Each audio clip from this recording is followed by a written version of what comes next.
ang dami nating binasa kanina ng mga items na naganap sa maghapon. Hindi naman, alauna nag-start ng yung pagbabalik ng Blue Ribbon Committee hearing. So, nabigay na namin sa inyo lahat yan. Pero while we were reading that, titinan ko yung yung mga updates ng desk at saka ng mga reporters natin. Mukhang maraming ganap pa.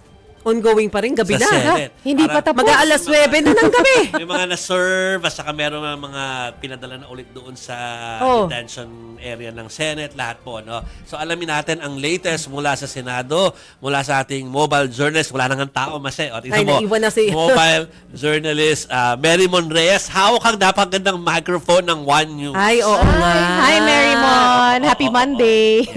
Nalunisan si Mary Mon. Good evening, Derby JK Mase. Sa ngayon dito, wala nang laman yung Senate plenary or session hall. Pero ang nasabi kasi so far ni Senate Blue Ribbon Committee Chair Ping Lacson na suspended. Pero parang until further notice yung sunod na schedule ng pagdinig. Pero kanina lang bago tayo makyat dito, nakita natin personal yung pag-i-issue at pag-serve ng arrest warrant. Dito kanila dating District Engineer JP Mendoza at Bryce Hernandez. At sabi naman dito Senate President Tito Soto, inauthorize niya to. Alam din daw ito ni Senator Ping. Kaya hindi naging mahirap yung pagkuha ng kustodiya o yung pag-transfer na itong dalawang personalidad na ngayon ay kasama na ng NBI. So wala pa tayong date kung kailan susunod, pero alam ba natin kung sino yung mga next target na gusto ng Senate Blue Ribbon na papuntahin sa kanilang hearing sa susunod?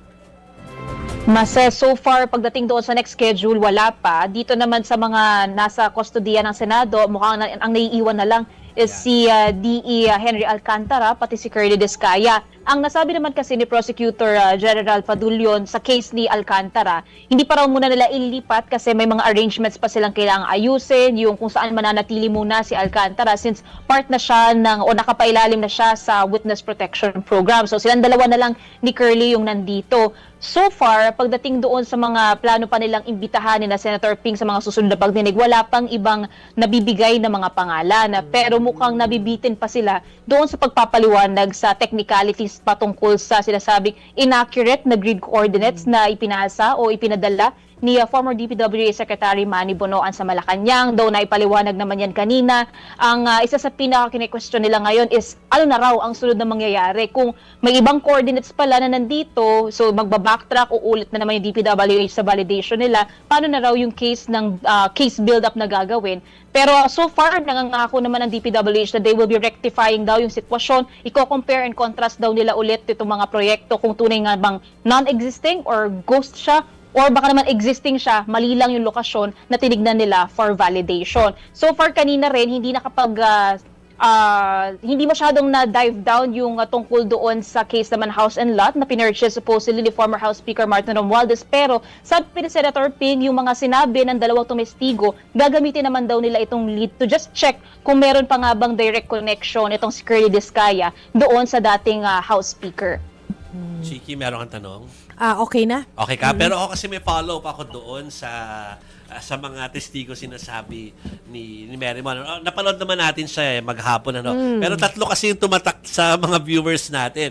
Yung dalawang naka-face mask na nakababaihan. Si Joy ba yun at Maria? Yung isa na nagtago sa kanyang neon-like yung look, public official naman. Pero pinatanggal sa kanya. Yung dalawa kasi proteksyonan talaga. Yung isa IT, pinatanggal talaga. Any other details tungkol sa tatlong yun kanina, Mary Mon?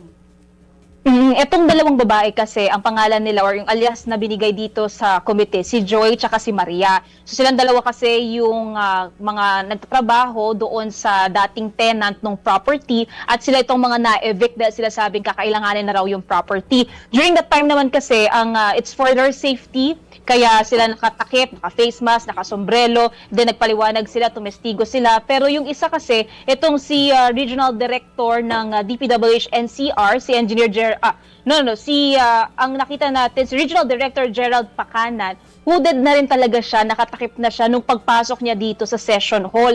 Nung tinanong kanina ng komite, bakit nga ba siya nakatakip na ganyan, even ni Senator Kiko Pangilinan, kine-question niya na public official, itong si pakalanan, pero bakit siya nakatakip na ganyan? Ang sinasabi para daw sa safety niya.